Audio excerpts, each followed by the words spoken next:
Sa mga gwapo-gwapa da. Ati mana og ang pingi na ninyo ang mga batignaw kay dako kay nagamit diri sa kalibutan.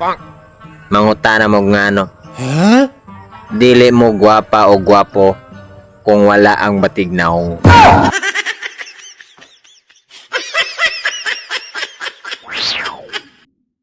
Sa mga niwang diha o kung sa mga sosyal nga tawag slim, respetuan na ninyo ang mga tambok o chubby.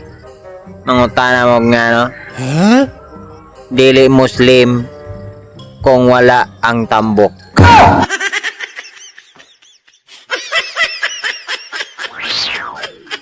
Sa mga babae diya, tarungasan mi ninyo mga laki. Sakit baya kayo magpatuli. Isag libre na pero walay lami.